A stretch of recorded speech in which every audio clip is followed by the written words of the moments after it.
يعني زي ما الإمام الغزالي كده، أبو حامد الغزالي بيقول لك إيه: الطبع لص يسرق الخير والشر. امشي مع دول، امشي مع الناس اللي حريصة قوي إن هي وهي بتتكلم تبقى بتخلي بالها من الحلال والحرام في الكلام.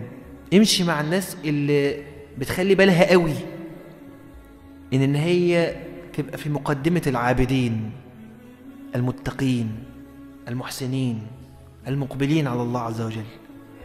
امشي مع الناس اللي بتتناصح وما بتزعلش.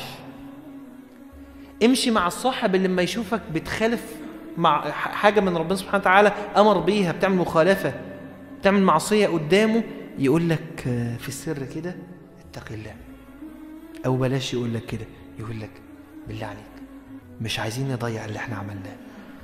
يقول لك كده بينك وبينه: بالله عليك عايزين نحافظ على صحبتنا للجنة، مش عايزك تعمل كده تاني. يبعت لك رسالة، ينصحك وما يتكسفش وما يعتبرهاش جدعنة انه يطنش الحاجة الغلط اللي انت عملتها. امشي مع ده الصاحب اللي في الاخر تستثمر صحوبيته عشان تدخل الجنة. يمكن ما تعرفش تاخد راحتك معاه في معصية الله لانه ما بيقبلش، انما هتشوف الراحة معاه لما تلتزموا مع بعض في طريق الصلاح. مش عايز اخد راحتي، انا عايز راحتي نفسها، عايز اقرب من ربنا سبحانه وتعالى.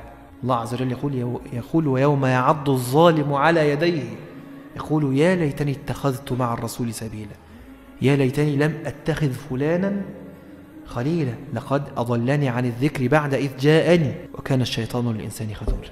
اخواننا واصحابنا وحبايبنا، ذات صحابنا القدام والمعارف القويه، اوعى تقطع مع حد بمعنى ان انت لما تشوفه ما تسلمش عليه، انما لو كان في واحد مصاحبتي ليه هتضرني فلن يكون بيني وبينه الا السلام، ولكن المصاحبه فلن تكون الا مع من يسير على الطريق كي نصل معا سويا، فنصطحب في الطريق، ثم إذا جاء يوم القيامة نكون أيضا مع بعض فين؟ تحت ظل عرش الله عز وجل. ورجلان تحابا في الله اجتمع عليه وتفرق عليه. كان المعيار اللي بيجمعنا وبيفرقنا مين؟ الأكبر، الله، مفيش أكبر من كده.